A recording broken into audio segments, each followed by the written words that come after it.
on y est. Si, on y est, je vous le dis, voilà, c'est ma première vidéo solo. Pourriez quand même dire bonjour, j'ai fait un effort, j'ai rangé, hein, j'ai essayé de faire ça bien, regardez, hop. Le bon goût. Bon, maintenant que cette introduction digne des années 2015 a été faite, on va peut-être essayer d'arriver à l'introduction, voilà, faire quelque chose de... rentrer dans le vif du sujet, quoi, vous avez compris l'idée. Donc, le sujet du jour, c'est vrai, bonne question, qu'est-ce que t'en penses? Il y a un chien là. Qu'est-ce que t'en penses? Ouais, je suis bien d'accord avec toi. Bon, sujet du jour, la moto. Eh oui, la moto. Parce que au-delà d'aimer faire le con devant une caméra, d'aimer faire des gâteaux, j'aime également le vroom, notamment, hein, le deux roues, mais tout ce qui touche à la mécanique de près ou de loin. Mais le truc le plus accessible que tu peux avoir quand t'es jeune, c'est le deux roues.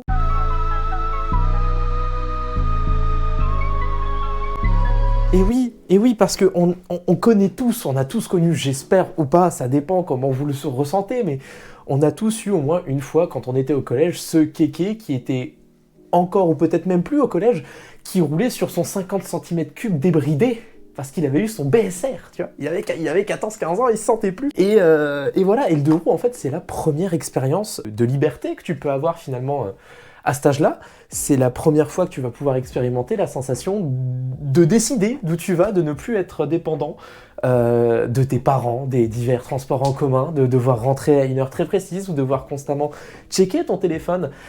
Parce que tu ne sais pas quand est-ce qu'est le prochain bus, et avec la nouvelle putain de grève ou les nouveaux travaux, et bah c'est décalé, donc toi t'en peux plus. Il est 18h, il fait froid, t'es en hiver, tu veux rentrer chez toi, mais tu ne peux pas. Ras-le-bol, re-ras-le-bol, double re-ras-le-bol.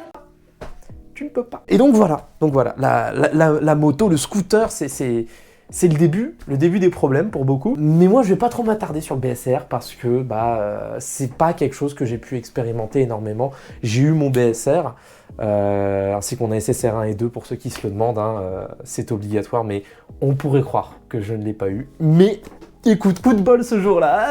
Moi je vais plutôt m'attarder sur l'étape suivante, quand t'es un vrai fan de deux roues, parce que pour beaucoup de BSR ça peut être... Voilà, un utilitaire. Ça va être le scooter, ça va être pour les plus stylés la mobilette, et pour vraiment les pros du pro, ceux qui ont l'argent et la passion derrière eux, ça va être le 50 cm3, les Rieju, tout ça, tout ce qui est super motte, les cross peut-être, pour ceux qui veulent vraiment s'amuser dans les champs. Mais voilà, tout ça, c'est pas vraiment ma culture, ce n'est pas ce que j'ai expérimenté, c'est-à-dire que moi, je mettrai une photo, j'ai eu une 50, hein, mais qui était en quitté 90, qui montait à 70 km/h, parce que d'origine, elle passait même pas les 50, même pas les 45, tellement elle était lourde. Là, c'était une chinoise, une imitation d'un Suzuki Van, c'était le Skyteam T-Rex. Voilà, Skyteam T-Rex, qui je trouve a une gueule folle, mais est loin d'être pratique, les pneus étaient tellement gros que ça vibrait partout. Bref, c'était pas vraiment une expérience de moto à proprement parler, mais ça m'a permis de faire mes premiers tours de roue. Non, la première vraie expérience de moto à mes yeux, où tu commences à avoir des vraies petites sensations vraiment cool, hein, même si c'est pas la puissance qui fait tout, mais en 50, t'es vraiment limité, t'es constamment en flip, parce que pour beaucoup, tu roules en débridé, parfois même en modifié, donc dès que t'as un contrôle de police, t'es pas bien. C'est pas une expérience qui est forcément très agréable, surtout pour beaucoup, comme je l'ai dit, c'est de l'utilitaire. Ils ont que ce véhicule-là, parce qu'à 14 ans, tu n'as le droit de rouler que ça. Alors aujourd'hui, il faut savoir que tout ce qui est Citroën Ami, Fiat Topolino, tout ça, c'est vachement démocratisé. De la voiture sans permis, ça existe hein, historiquement, sauf qu'avant, c'était des 500 cm3 diesel qui coûtaient vraiment très cher et faisaient un bruit de con, étaient chiants à modifier, tu pouvais débrider un petit peu le Vario. Bon, voilà, il n'y avait pas de sensas, c'était pas très beau. Que là, vraiment, faut le dire, Citroën a fait extrêmement fort en France avec sa Citroën Ami, parce qu'on aura beau en dire ce qu'on veut, il y a eu apparemment quelques soucis de freinage au début, machin, mais les mecs ont réussi à te sortir une voiture qui avait un apport plutôt correct. De mémoire, c'était 2005, 3005, un truc comme ça. Puis après, c'était 20 balles par mois. C'était le prix d'un abonnement de téléphone. C'était fou, c'était fou. Donc c'est pour ça que ça s'est autant démocratisé, hein, et Fiat est ensuite venu avec la même base, mais à la sauce Fiat, donc un peu plus cher, mais avec une gueule folle. Faut être honnête, franchement, quand je la vois dans la rue, elle a un petit look. T'as 14 ans, tu roules là-dedans, j'aurais rêvé pouvoir commencer mes expériences de la route là-dedans, c'est génial. Alors oui, c'est électrique, donc ça me fait mal au cœur de dire que l'électrique c'est bien, mais c'est... Non, faut le dire, voilà, t'as 14 piges, tu peux emmener quelqu'un avec toi, t'as le chauffage. Mec, tu peux conduire ça à peu près, hein, faut pas non plus être trop confiant, ça reste un pot de yaourt, mais théoriquement, c'est déjà plus sûr qu'une moto en hiver. Donc rien que là-dessus, je ferme ma gueule. Bon, bah je suis obligé, voilà, même si j'aime pas ça, mais voilà, bon, ça c'est fait. Mais donc non, moi l'expérience dont j'aimerais vous parler aujourd'hui, c'est la 125, c'est le permis A1. Voilà, moi j'aimerais vous parler un peu de mon expérience, comment ça marche, comment t'y vas, parce que bon, quand t'es passionné, tu peux passer des heures et des heures à regarder 700 vidéos, acheter des magazines et tout pour te renseigner. Mais quand t'es un peu hésitant, quand tu découvres ce monde-là, c'est super chiant de se renseigner à droite à gauche, c'est pénible. Donc je vais essayer de faire un petit condensé, un petit résumé qui parle à la fois de mon ressenti, de mon expérience, de ma découverte, mais surtout d'un peu l'aspect pratique. C'est-à-dire comment ça marche, combien ça coûte, qui, quoi, où, comment, quelles sont les règles, comment ça se passe pour le permis en lui-même, est-ce que le code faut le passer ou pas, quel code c'est, parce qu'apparemment depuis quelques années, maintenant il y a différents codes. Que voulez-vous? Le laissez-passer à 38. Vous avez le formulaire bleu? Le formulaire bleu? Non. Alors comment voulez-vous obtenir le laissez-passer à 38? Et où trouverai-je le formulaire bleu? Guichet 1. Mais j'en viens. Voilà, c'est un peu le bordel. Donc on va essayer de simplifier tout ça et de voir un petit peu les avantages. Pourquoi avoir une 125 à 16 ans? Pourquoi s'emmerder à passer ce permis? Alors qu'en soi, si t'attends 2 ans, t'as le permis bagnole. Et en plus, depuis janvier 2024, maintenant, c'est 17 ans le permis bagnole. Alors pourquoi t'emmerder? C'est vrai? Donc, pourquoi? Et comment, en fait, les conditions? Comment ça se passe? Et est-ce que ça coûte vraiment aussi cher que ce qu'on peut dire? Ou est-ce que ça coûte vraiment aussi peu cher que ce qu'on peut dire? En numéro 1, on va commencer par pourquoi. Tu vois, on va même pas rentrer dans le vif. On va essayer de se demander pourquoi est-ce que je m'emmerderais à acheter une 125, parce que ça se trouve, j'ai déjà mon petit BSR. Donc pourquoi je m'emmerderais à passer un permis A1, qui est un permis intermédiaire, un peu bâtard en fait en France, hein, parce qu'il est dans une cylindrée que beaucoup considèrent même pas encore moto, hein, pour les plus gros puristes, c'est-à-dire qu'en fait en dessous du A2, t'es considéré pour certains comme même pas motard. Bah je suis pas d'accord avec ça. Donc pourquoi est-ce que je m'emmerderais à claquer de l'argent dans un permis, ensuite dans une moto qui, ça se trouve du coup je vais garder peut-être 1 ou 2 ans, parce qu'à 18 ans je vais tout de suite avoir envie de passer le A2, donc pourquoi je m'emmerderais avec tout ça alors que j'aurais juste qu'à attendre? Et en ça, je vais te répondre, si t'es un flemmard, d'accord. Maintenant, la moto, c'est jamais répondu à un besoin crucial. Donc en fait, c'est que de la passion. Et quand t'es passionné, t'as pas envie d'attendre 1 an, 2 ans. T'as envie de pouvoir rouler dès que tu peux. Donc si t'as l'argent, t'as envie de te lancer dedans, tu vois. Donc déjà, c'est avant tout une envie. Faut que t'aies envie, en fait. On voit pas ça comme un rite obligatoire, mais faut que t'aies envie, et c'est purement pour avoir accès plus tôt à ce qu'on aime, en fait, pour rouler légalement avec un truc déjà un peu plus marrant. 125, tu commences vraiment à pouvoir trouver des trucs drôles, tu vois. T'as des gens qui sont en gros cube qui continuent d'acheter des 125 parce que c'est vraiment un monde à part, c'est ultra léger, c'est joueur, c'est facile à emmener un petit peu en courbe si t'arrives à t'acheter une bonne sportive, genre t'en as plein en plus, t'as vraiment beaucoup de modèles.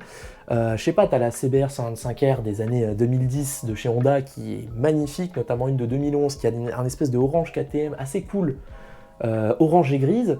T'as, pour pas la citer, la YZF-R 125, hein, ça fait des années qu'elle est là et ça fait des années qu'elle est sublime. Bon, elle commence à coûter une véritable fortune, mais elle a toujours coûté cher. Donc bon, si t'as l'argent, fais-toi plaisir mec, en plus d'occasion, selon les années, tu peux en trouver presque à un prix correct.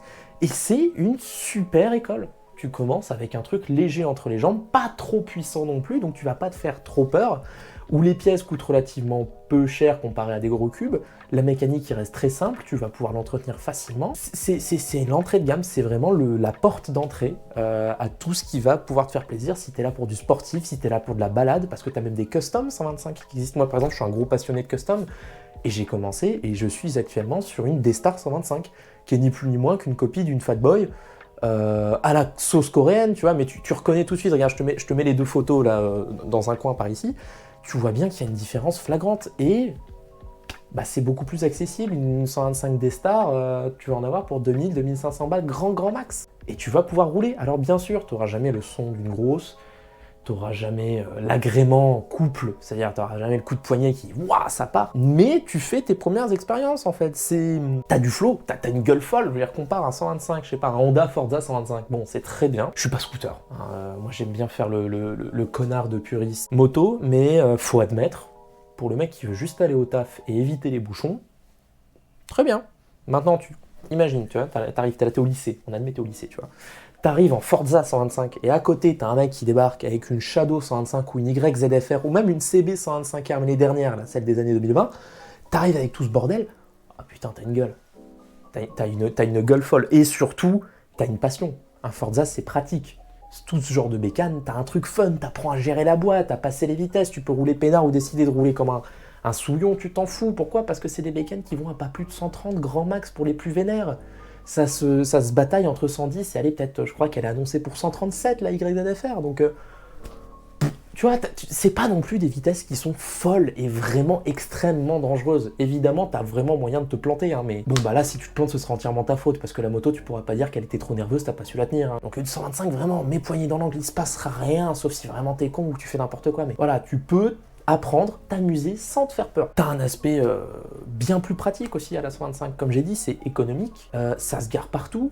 Les pièces se trouvent encore tant que tu restes sur des modèles qui existent. Hein. Bien que, sur les dernières années, les Chinoises ont vraiment fait une grosse percée dans le monde de la moto en général. Hein. Il y a eu CF Moto pour les plus gros cubes, mais par exemple avec Zontes, phénoménal, ce qu'ils nous ont sorti. Ils nous ont sorti des scramblers, je crois même une sportive, enfin bref, tout ça en 125, 15 chevaux soit la limite légale, avec tous les accessoires que tu peux vouloir. Tu as des crash bars au cas où tu tombes, parce que c'est aussi ça la frayeur quand tu commences le 2 roues, tu as peur de tomber, d'abîmer la moto et de t'abîmer toi accessoirement. Mais la moto, ça coûte cher, c'est pas remboursé par la sécu, donc on va surtout s'attarder sur la moto. T'as les crash bars, ça te protège les jambes, ça protège ton moteur. T'as l'ABS, t'as un réservoir phénoménal, une consommation qui est ultra contenue. Pourquoi demander plus en fait? C'est vrai, il y en a beaucoup qui peuvent se contenter d'une 125. Tu vas te sentir frustré dans 90% des cas, t'en as à qui ça va très bien aller, mais forcément, quand t'as envie d'avoir un peu plus. Ça, on va y venir après. Mais donc, maintenant que je t'ai parlé d'à peu près tous les trucs, tous les avantages, toutes les envies, le pourquoi une 125. Maintenant que je t'ai bien donné envie, en tout cas j'espère, hein, parce que moi je suis là évidemment pour t'endoctriner, je suis là pour te motiver à dépenser tout ton argent, on va peut-être parler un petit peu des conditions. Donc l'aspect plus technique, formel on va dire. Comment tu passes le permis 125, c'est quoi les conditions, la formation, le permis, comment ça se passe, ensuite le prix des équipements, peut-être le prix d'une 125 en moyenne, combien ça coûte à assurer, tout ça. On va parler un peu thune, pour faire plus court. Comme je l'ai dit, le permis 125, à l'époque c'était le permis AL, aujourd'hui c'est le permis A1. 125 égale A1, tu vois. Donc tu as deux conditions dans ce permis A1, c'est-à-dire que dès lors que tu en es titulaire, tu peux conduire des motos jusqu'à 125 cm3. Donc oui, je le précise évidemment, si tu as le A1 125, tu peux rouler une 50. C'est jusqu'à 125, donc tout ce qu'il y a avant, fais-toi plaisir. C'est maximum 125 cm3 et maximum 15 chevaux. Voilà, tu n'as pas le droit d'avoir une moto de plus de 15 chevaux. Et ça, c'est officiel, c'est-à-dire que j'en ai vu, et moi-même j'y ai réfléchi, tu as sur le marché de l'occasion des motos 2 temps. Alors les 2 temps, on y reviendra, j'en ferai peut-être une vidéo, mais tout ça pour dire que c'était une autre technologie de moteur, ce qui fait que pour la même taille de moteur, tu avais un truc beaucoup plus nerveux et beaucoup plus puissant. Moins fiable, mais plus puissant. Pour te faire un ordre d'idée, comme je t'ai dit, les plus vénères, donc les Yamaha, montent à 130, 140. Et on est sur des motos haut de gamme pour de la 125, vraiment. Hein. Et bah à l'époque, t'avais une Yamaha, toujours la TDR 125, l'une des références qui était en 2 temps. Pas la moto la plus chère du tout, et pour autant, en débridant en 2 secondes, tu prenais 140, 150. Juste pour une histoire de débrider le pot, tu vois. Donc voilà, et donc tout ça, c'était des motos qui pouvaient faire 30 chevaux en moyenne ou machin, j'ai pas tout à fait compris, mais voilà, c'est bien plus que la limite des 15, ça j'en suis sûr. Bah ça t'as pas le droit. C'est pas parce que c'est une 125 d'une autre époque que parce que c'est 125 t'as le droit. Non, légalement t'as pas le droit, ou alors faut la rebrider. Bonne chance pour rebrider ce genre de bécane, encore la TDR c'est ce qu'il y a de plus simple, tu rachètes un pot, mais bref. Les 125 de temps, c'est un autre dossier.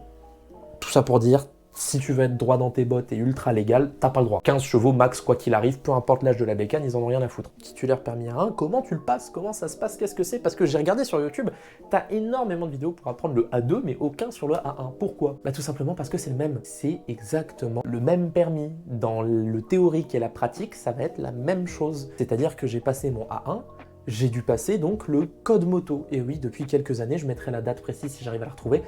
Il y a encore pas si longtemps, tu avais un code de la route unique, et bien maintenant il a été segmenté, différencié en plusieurs codes. Tu as le code voiture et le code moto. Et le code moto est universel à tous les permis, que ce soit 125 ou A2 ou la passerelle A, mais pas tout à fait un permis, on le sait, on va pas s'emmerder là-dessus. Le A1 et le A2 partagent le même code, il faudra donc forcément le passer, voilà, comme le code bagnole, ça se trouve t'es déjà en conduite accompagnée, tu sais de quoi je parle, mais voilà, c'est un code différent, qui est beaucoup plus précis au niveau des comportements à avoir en moto, parce que un comportement motard et de conducteur permis B, voiture, tout ça, c'est pas du tout la même chose. Parce que sur la moto, faut inclure que en fait tu dois réfléchir pour deux. Pourquoi? Parce que si tu tapes contre une bagnole, lui il a perdu un peu de tôle, toi t'as perdu la vie. Voilà. Donc en fait tu dois faire attention pour deux parce que c'est toi qui risques là-dedans, c'est un danger, faut être honnête. Donc voilà, faut se dire que c'est exactement le même permis. Donc tu vas avoir 20 heures de conduite.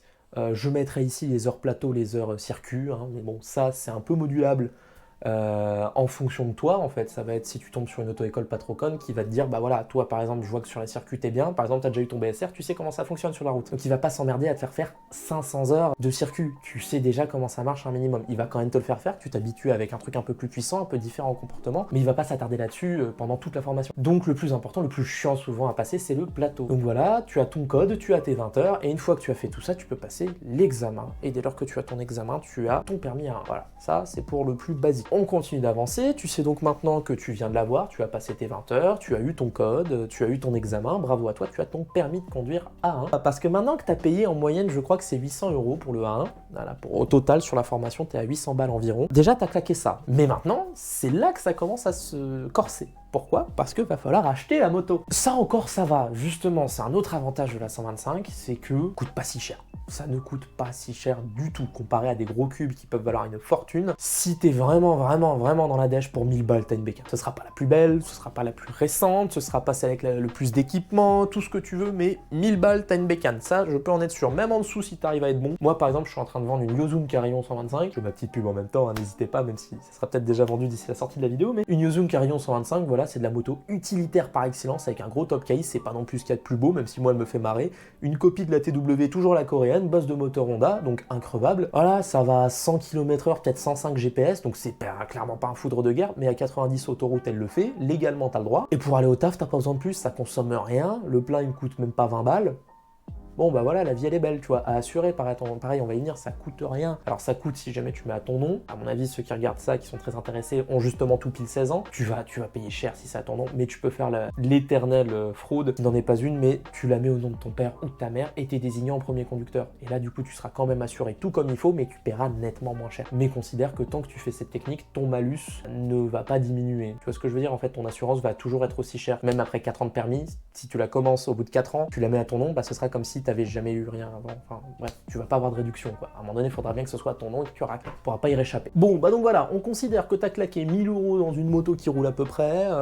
Faut considérer que les très haut de gamme neuves sont aux alentours des 6 à 7000. Donc les Yamaha dont je t'ai parlé, celles qui font rêver avec une gueule magnifique, toutes les aides au monde, l'ABS et tout. Pour une 125, ça devient génial ce qu'ils arrivent à faire. Et le milieu de gamme va être vers entre 2000 et 4000. Entre 2000 et 4000, tu peux avoir, allez, 2005-4000, tu peux avoir des trucs vraiment cool. Vraiment cool. Comme je t'ai dit, tu peux avoir la D-Star en custom, tu peux avoir des trails. T'as même des trails maintenant qui font. T'as de la sportive, t'as du roadster, t'auras le choix de tout. Faut considérer que c'est vraiment un microcosme où ils se sont amusés à reproduire tous les différents types de catégories de motos. Peu importe l'année d'ailleurs, c'est-à-dire que moi par exemple je suis un grand fan de la Shadow 125, elle a 15 ans, 20 ans, bah moi je l'adore, voilà, elle est géniale. Mais si tu veux du plus récent, du plus affûté, du néo-rétro, du sportif, ça se fait toujours. Et même si tu veux du vintage et que t'as pas peur de la rouille, tu peux avoir tout ce qui est du mash, du Orcal, qui est du français, pas français, chinois, qui coûte rien, on est sur de l'entrée de gamme, mais ça existe. Et t'as une 125 neuve pour 2000-2500 balles, je crois. Alors, ça se traîne le cul, hein, ça fait que 10 chevaux, et vraiment, c'est lent. Par exemple, une mâche, prendre l'autoroute, compliqué. Mais ça se fait.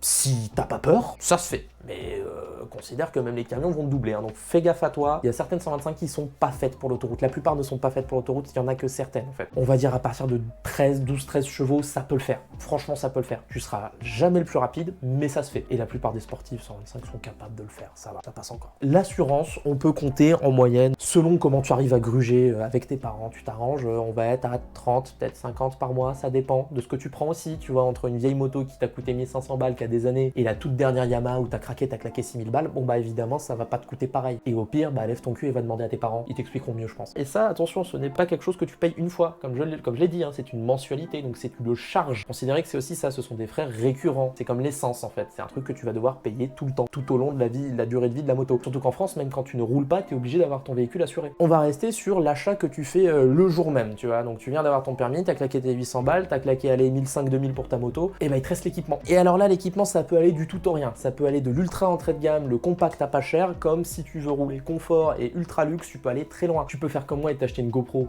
pour filmer tes petites sorties avec tes copains, ou même tout seul. Regarde, moi par exemple, là c'est une vidéo que j'ai fait en allant au taf, juste parce que ça me faisait marrer, tu vois, il faisait beau, bon bah voilà, je l'ai testé, je venais de l'avoir. Tu peux aller sur ce genre de truc très optionnel. Mais nous, on va essayer de se concentrer sur l'essentiel. En France, au niveau légal, tu ne dois avoir que un casque et des gants. C'est-à-dire que tu peux être en claquette, short, t-shirt, du moment que tu as un casque et des gants en France, tu es légal. Ça, c'est le minimum syndical. Donc si tu veux jouer au con, tu peux. Voilà, moi, je t'ai averti. Maintenant, je te conseille vraiment pas de faire ça. Je suis l'exemple même. J'ai eu un accident. Voilà. quelqu'un qui a grillé un stop, qui m'a tapé la roue avant, j'ai glissé, ça arrive. Tu vois, comme quoi je te disais qu'il faut faire attention pour deux. Et j'étais en short. Et encore, je m'en sors très bien. J'étais qu'à 60, peut-être 70, et je m'en sors très très bien. J'étais en short, et bah j'ai douillé. Et pendant plus d'1 an, j'ai eu la marque violette. Et une cicatrice, ça commence seulement à vraiment plus trop se voir, mais dis-toi que ça m'a pris 1 an. Donc faut pas déconner avec ça. On va se dire que si tu veux vraiment être con, tu peux prendre casque et gants, mais moi je vais te conseiller de prendre au moins le blouson et un bon jean, voire un jean moto, ce serait le top. Et si vraiment tu veux être au fond de la sécurité, en plus t'en as des très belles aujourd'hui. Il y a encore, il y a pas si longtemps je trouve, t'avais pas non plus énormément de choix. Je parle des chaussures moto. Il y a encore pas si longtemps, c'était des chaussures très moches. Pour être honnête, parce qu'elle se voulait surtout pratique et ça privilégiait la sécurité à défaut du design. Aujourd'hui, tu as des choix ultra accessibles à des 40, 50, 60, 80 balles. Tu as des belles pompes, franchement, plutôt confort et bien coquées, bien rigides, protégées, qui vont vraiment pouvoir sauver ton pied si jamais il vient à se trouver plaqué contre un moteur brûlant ou à se faire poncer contre le bitume. Voilà, je te donne les pires scénarios. Mais une pompe moto, ça peut servir. Je ne suis pas le bon exemple. Moi, je n'en mets pas. Mais franchement, j'en ai quand même au cas où. Sur les grosses journées où je sais que je vais beaucoup rouler, je les sors. Donc, pour une veste, moi, je te conseillerais, tu peux en trouver, je pense, que ce soit d'occasion ou quoi, je sais rien, peut-être vers 90, tout ça, je pense que ça se trouve. Je te conseillerais de sortir au moins, et là c'est uniquement un conseil de pseudo-richou, faut pouvoir se permettre de lâcher autant là-dedans, mais au moins 100 à 150 balles dans une veste. Pourquoi? Parce que si tu mets une fois le gros investissement, dis-toi que ça sera pas juste ta première veste, tu pourras vraiment la garder. Par exemple, moi j'ai eu mon permis en été, j'ai acheté une veste à 100-150 € qui allait très très bien et qui était aérée en fait, qui était une veste été. Et bah tu vois, cette veste, je l'ai depuis mon 50, bah je m'en sers encore. Parce que voilà, je me suis permis de me dire, allez, je mets 50 balles de plus sur la table, tu vois, on a mis 50 balles de plus sur la table, mais du coup ça devient quelque chose que tu peux utiliser. T'es pas obligé d'avoir un seul équipement moto, tu peux en avoir pour toutes les occasions, donc tu peux en avoir un été, un hiver, un mi-saison, voilà, donc dis-toi que ça sera jamais perdu. Si tu fais un minimum d'investissement, ça sera jamais perdu. La paire de gants, pareil, ça va du tout au rien, hein. Moi je te conseillerais de mettre en moyenne peut-être 30 à 40 € pour avoir des trucs un minimum solides et vraiment bien coqués, parce que j'ai déjà acheté des casques à 20 balles, enfin des gants à 20 balles, c'était génial, hein, ils étaient ultra souples, donc ça te fatigue pas la main, mais ça protège rien. N'oublie pas aussi de bien regarder qu'ils soient normes CE. Concernant le jean, là je crois que tu peux t'en sortir vers les 50, 80 €, t'auras quelque chose, mais ça par exemple un bon vieux blue jean, je reprends pas comme moi parce que ça c'est inflammable, mais un bon vieux jean, ça fera le café, surtout pendant les examens pratiques.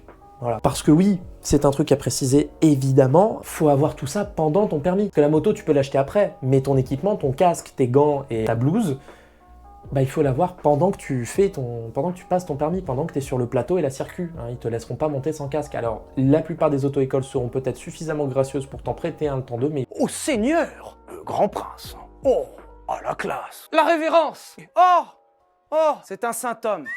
ils vont très souvent te dire non, viens avec ton matos. Et ils vont surtout te dire te ramène pas en ballerine ou en escarpin, te ramène pas en mini short parce que là ils t'accepteront pas. De la douleur dans mon cœur. Ils tolèrent justement le bon jean un peu épais, bien à l'ancienne, parce qu'en fait c'est des matières qui ne brûlent pas sur la peau. Parce que les trucs en matière synthétique c'est du plastique, donc en fait quand ça va s'écraser contre le bitume parce que t'as pris un virage un peu trop fort, ça va non seulement cramer, ça oui, bah ça arrive, mais en plus ça va cramer sur ta peau. Donc en plus du bitume qui est en train de te défoncer, t'as une espèce de matière en fusion en train de te terminer, tu vois, donc vraiment pas la bonne idée. On va refaire un petit topo rapidement. Tes gants, tu vas compter 30-40 balles. Tes chaussures, prends des chaussures un peu montantes quand même pour protéger le mollet, mais t'es pas obligé tout de suite, sinon tu comptes une 50aine d'euros et t'auras quelque chose de très bien. Le pantalon, pareil, comme je t'ai dit, t'emmerde pas, un bon vieux jean, ça fera l'affaire, mais si tu veux investir, tu vas être pareil, à partir de 50-60 €, t'as quelque chose de très sympa en entrée de gamme, et après, bon bah c'est exponentiel, hein. Tu peux trouver des pantalons à 600 balles, hein. Ça démerde-toi, c'est pas mon souci. La blouse, là, mets le budget quand même. C'est un peu comme le casque, on va y venir le casque, c'est l'élément le plus important pour moi le casque, mais la blouse ça doit être le deuxième, mais 100 à 150 balles. Comme ça t'es bien et comme ça tu la gardes. C'est un investissement, ce n'est pas un caprice, c'est quelque chose que tu peux garder sur la longueur. Et le casque, pareil, moi je dirais 150 balles, t'as quelque chose de très très bien que tu pourras garder dans le temps. Parce que par exemple, mon tout premier m'avait coûté 80 €, c'était très bien, il était aux normes et tout, un petit casque jet très mignon. Bah je m'en sers plus, parce que maintenant que j'ai pu me payer un truc un peu plus cool, bah je m'en sers pour le passager à la limite, mais voilà, non, pareil, c'est le genre de truc, tu pourras toujours t'en servir en passager, ou t'aimeras changer d'aspect, parfois de look, ça peut être cool juste pour des questions d'esthétique, ou de confort. Par exemple, pareil, tu vas en prendre un full intégral pour l'hiver, et un modulable, voire jet, pour l'été. Donc pense à ça aussi, 150, ça peut être très très bien, là t'es très confort. Tu commences avec un truc entrée de gamme bien solide, en dessous je m'y aventurerai pas, tu peux, ça existe, tant que c'est aux normes CE, c'est que tu peux, mais voilà, 150 balles pour moi c'est un peu le plancher, pour avoir quelque chose qui va tenir dans le temps et dont tu seras satisfait, où tu te diras ouais là ça va, j'ai pas pris un truc Camelot non plus, on est sur quelque chose de sympa. Tu peux venir voir, hein, enfin je vois déjà venir les puristes qui disent oui mais en dessous de 250 balles t'as pas un vrai casque, et eux qui ont des Shark ou des Shoei à 600-700 balles, Ouais, dans le monde de la moto, t'as vraiment deux mondes. T'as le monde des gens comme tout le monde, et t'as ceux qui arrivent à pouvoir mettre 800 balles dans une tenue, 900 dans un casque. Ok, mec, moi je suis là pour le petit gars qui est en 125. T'as pas besoin d'avoir une combi full cuir intégrale pour aller au lycée. On va se calmer quand même. Donc voilà, je mettrai le résultat, le coût total de la tenue en moyenne. À toi de voir. Et comme je t'ai dit, ensuite, une fois que tu as passé ton permis, tu as déjà acheté tout ça, mais tu peux avoir envie d'acheter des accessoires comme moi, donc de la GoPro, du petit micro peut-être, hein, voire le Saint Graal, l'intercom. À l'intercom, c'est génial, ça te permet de passer tes appels et d'écouter un petit peu de musique pendant que tu roules. Je trouve ça génial. Je trouve ça génial.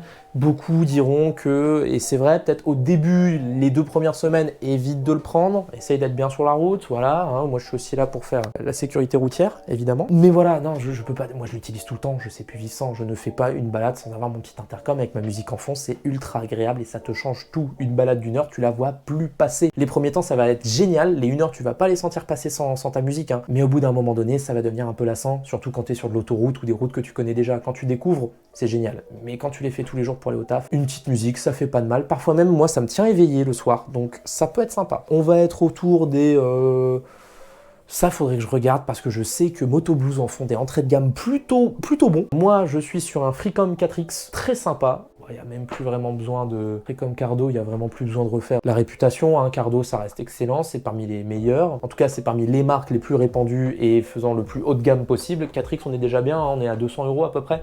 180, je crois, de mémoire. Et voilà, maintenant, ça, je te laisse regarder. Ça dépend de ce que tu veux. Est-ce que tu vas avoir le plus d'accès possible, c'est-à-dire pouvoir parler avec le plus de monde en même temps? Est-ce que tu vas avoir les meilleures enceintes? Parce que je sais que Cardo, justement, font des éditions avec des enceintes JBL. Moi, c'est pour ça que j'ai pris le 4X. Tu avais des enceintes JBL dedans. Est-ce que tu veux un meilleur micro pour tes vidéos, peut-être? Voilà, tout ça, ce sera à toi de voir. On va peut-être parler maintenant de la consommation et de l'entretien, c'est vrai. Comparé à une moto classique, ça ne consomme rien. En moyenne, on va être à du 3 ou 4 litres au 100. C'est ridicule. La mienne, par exemple, a un réservoir de 17 litres. Je tartine tout le temps dans le sens où je prends toujours l'autoroute, donc elle est tout le temps haut dans les tours. Je peux faire, sans trop d'autoroute, 500 bornes avec un plein à 30-35 balles. C'est génial. Entretien, on va être, selon l'usage évidemment, hein, entre quelqu'un qui va rouler juste tranquille 10 bornes pour aller au taf tous les jours et celui qui fait des putains de road trip. Voilà, faut prendre ça comme une fourchette, hein. C'est pas une parole d'évangile. Chaque budget est différent selon l'utilisation que tu vas avoir de ta bécane et selon la bécane. Donc en entretien, tu vas être entre 100 et 300 € selon l'usage. À revérifier bien sûr, hein, parce que comme je t'ai dit, si tu t'amuses à l'entretenir au garage du coin ou chez Honda officiel parce que tu as une Honda, ça te coûtera pas pareil, ne serait-ce qu'en main d'œuvre. Hein. Donc ça après c'est à toi de voir. Qu'est-ce qu'on va avoir comme limite? Parce que évidemment, je peux pas que dire ah c'est génial, c'est magnifique, t'expliquer pourquoi et comment faire, sans te dire aussi que bah t'as forcément quelques inconvénients. Déjà, ça va être la vitesse. Et oui, depuis tout à l'heure, je suis en train de te dire que c'est rassurant, que c'est génial pour apprendre, mais tu vas vite te sentir frustré, faut être honnête aussi. Parce que la vitesse, comme je te l'ai dit, va être entre 110 et 120 km/h max. Donc tu peux prendre l'autoroute, mais tu pourras jamais taper des pointes comme tu peux voir sur tes TikTok et tes Insta. C'est pas la vraie vie, mais ça fait envie, et t'as des motos qui peuvent les prendre, hein, faut pas croire. Tu vas te sentir vraiment frustré de ne pas pouvoir avoir, même, je te parle même pas de vitesse de pointe maximale, mais de pas avoir un peu de reprise, un peu de pêche. En fait, c'est rare vont être les 125 à vraiment avoir un petit aspect taquin et avoir de la reprise. La plupart des moteurs sont creux, surtout qu'en plus aujourd'hui c'est que des 4 temps. Donc oui, tu vas avoir cette sensation de creux. À haute vitesse, c'est un petit peu rigolo, mais c'est creux. C'est creux, ça peine à redémarrer, ça peine à relancer. Dès que tu as haute vitesse, ça se traîne et ça accélère plus, évidemment. Mais ça, c'est le problème de tous les 2 roues, moins de protection qu'une bagnole. Parce que surtout que maintenant, tu peux passer ton permis B à 17 ans. Je vais être le premier à te dire de passer le permis B d'abord, en fait. Parce que pour 1 an, tu vas économiser des sommes folles. Pourquoi? Parce qu'une fois que tu as ton permis B, le 125 ne te coûte plus qu'une formation et on parle de 250 à 300 €. Que si tu es prêt à attendre, ça vaut le coup. Passe ton permis B, puis le A1, si vraiment tu veux commencer par du A1 pour rester justement frustré mais bridé et ne pas te faire peur. Non, si tu veux direct taper le A2, libre à toi. En cas d'accident, attention au coût des réparations et si c'est réparable. Ça coûtera toujours moins cher qu'une bagnole en général.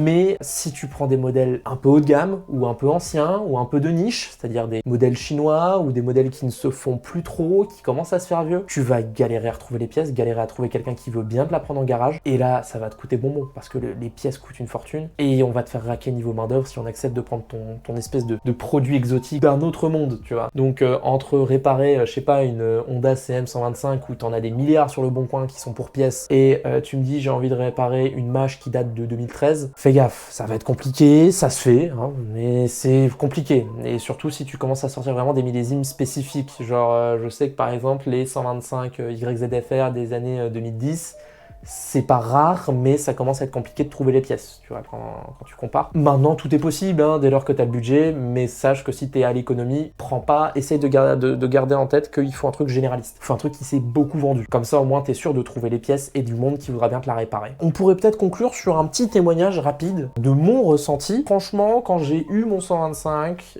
j'ai eu la sensation de découvrir un nouveau type de fun, parce que du coup, j'avais déjà roulé en 50 avant, qui montait jusqu'à 70, et là, tu découvres ce que c'est que les 100 km/h sur un deux roues. Et je vais être honnête, ça fait quelque chose. C'est génial. Moi, j'ai adoré. Maintenant, il faut dire que je suis un cas particulier, parce que moi, j'ai jamais été fan des sportifs ou de la vitesse pour la vitesse. Je suis fan des customs. Moi, mon rêve, c'est dès que j'ai 18 ans, je me démerde, je me prends une Harley bridée à 2. Ce qui est le sacrilège, hein, mais je me prends un custom, tu vois, ou au pire, je terminerai en Shadow 600 et je serai un homme heureux. Mais voilà, je suis un cas particulier, mais j'ai adoré le fait, tout con, hein, de pouvoir aller sur l'autoroute. J'habite à 20 minutes de Lille en autoroute, à 50 minutes par les départementales avec tout le bordel. Ça m'a facilité la vie, en fait. J'ai découvert le fait que le soir, je peux aller déjà au lycée sans trop de problèmes, je pouvais aller au lycée sans problème en bécane, et si je voulais aller en soirée, j'avais le temps de rentrer chez moi et de repartir, et ça me prenait pas 2 heures. J'avais le temps de rentrer chez moi, déposer mes affaires, me préparer, la vie était belle. Donc t'as un aspect liberté qui est fou. En termes de prix, je peux pas trop parler parce que moi j'ai eu la chance d'avoir mes parents qui m'ont vachement aidé à ce niveau-là, hein, qui m'ont vachement soutenu, que ce soit niveau anniversaire pour avoir tout ce qui est équipement, j'ai aussi mis de ma poche, hein. Moi par exemple, je m'étais acheté un tracker, un Georoid 3, que voilà, dès que t'es dans les grandes villes, t'as toujours peur qu'on te la pique, ou qu'on y touche, ou qu'on te l'abîme, ou bref, donc voilà, je m'étais pris le tracker parmi tous les comparos que j'avais pu regarder, c'était la référence. Alors oui, t'as un abonnement à l'année, mais c'est genre 50 balles, et franchement, ça marchait du feu de Dieu. Bon, il se trouve que je l'ai perdu lors d'un road trip cet été jusqu'à Orléans, je l'avais mal fixé dans la moto, il s'est barré, donc indice et petit conseil à ceux qui se l'achètent, fixez bien, vérifiez que ça puisse pas se barrer, parce que moi je t'avoue que quand t'as 300 balles comme ça qui glissent sur ta moto, tu pleures. Quand t'arrives à destination, tu pleures. L'entretien en lui-même pouvait coûter un peu cher, mais ça c'est parce que j'avais un truc un peu étrange, hein. Ça reste une Delim, qui est une marque coréenne connue, mais pas trop non plus, tu vois, on n'est pas non plus sur du sein japonais type Suzuki, Honda, Yamaha, Kawasaki. Quoi que Kawasaki, je connais pas, je vais pas m'avancer, je sais pas si c'est fiable, ni si ça coûte pas cher à entretenir. Voilà, mais ça reste contenu, c'est-à-dire que les plus grosses facture que j'ai pu lancer, c'était 300 balles, qui est ridicule quand tu compares aux factures que tu vas devoir sortir pour une bagnole. Voilà, je pense qu'on a fait un petit peu le tour. Si j'ai oublié quelque chose, si vous avez des questions, n'hésitez surtout pas à me le faire savoir, je me ferai un plaisir de vous y répondre en commentaire. J'ai essayé de faire le tour, je sais que c'est peut-être un peu désorganisé par rapport à la plupart des vidéos, je vous rappelle que je commence, donc j'essaye de faire ça bien, et en même temps de donner un aspect plus naturel. À voir, je vais essayer aussi au montage de rattraper tout ça, hein, que ce soit un peu plus clair pour tout le monde, mais s'il y a eu des zones d'ombre ou des choses que j'ai même pas du tout évoquées, n'hésitez pas à me le faire savoir. Si vous voulez aussi que je fasse peut-être une vidéo de conseils d'achat sur une moto, donc les différentes marques, les différents modèles les plus connus, tout ça, n'hésitez pas à me le faire savoir, ça me fera très plaisir. Ou même des petits conseils mécaniques, j'essaierai de donner mon expérience. Il faut considérer que je suis lambda à ce niveau-là. Donc c'est quand t'as pas encore, quand tu sais, t'es impatient de passer ton permis, mais que t'as pas encore l'âge, t'es qu'à quelques semaines de ton anniversaire, et t'en peux plus, parce que ça y est, tu peux pas mettre les mains dans le cambouis, tu peux pas y aller, mais du coup tu te consoles en regardant un max de vidéos. Et bah ça, je veux bien le faire. Peu importe ce que vous me demandez, y a pas de souci, on pourra en discuter. Peut-être même partager mon expérience du permis A2, donc c'est-à-dire comment je le passe, est-ce que c'est vraiment si identique que le A1 en feeling, parce que même si c'est exactement les mêmes épreuves, ça se trouve, c'est pas du tout le même ressenti. Voilà, peut-être vous partagez ça. Mon achat aussi de ma A2, peut-être vous en parler si ça peut vous intéresser, et peut-être parler, comme je l'avais pu dire plus tôt en vidéo, du matos quand tu veux t'amuser à filmer, parce que la plupart des motards aiment bien avoir une petite GoPro, que ce soit pour des raisons de sécurité, s'il y a accident et que le mec se barre, t'as une preuve, t'as sa plaque, ou si comme moi, t'aimes bien juste partager ta passion, parce que les motards sont quasiment tous des passionnés, donc forcément, dès que t'as une passion, t'as envie de le montrer au monde entier, en tout cas pour beaucoup, ou en tout cas de trouver des potes, des gens qui sont comme toi, suffisamment cons pour monter sur un moteur et 2 roues et dire que c'est rigolo, tu vois. Donc voilà, donnez-moi vos ressentis, pareil, si la qualité de vidéo vous a plu, j'essaie de faire un effort sur le décor, voilà, j'ai réaménagé un peu sur le son aussi, s'il est bon, j'ai essayé d'investir un peu dans le matos. Si la luminosité est bonne, si ça tremble pas trop, l'angle de vue, tout ça, dites-moi ce que vous en pensez. Soyez pas non plus trop violent, hein, s'agirait de rester poli, mais soyez cru, vous pouvez y aller un peu franchement quand même, du moment que c'est constructif, j'écouterai avec plaisir. Et puis je vous donne rendez-vous pour la prochaine vidéo, peu importe quand elle sera et sur quel sujet elle sera, et je vous dis à la prochaine. Salut!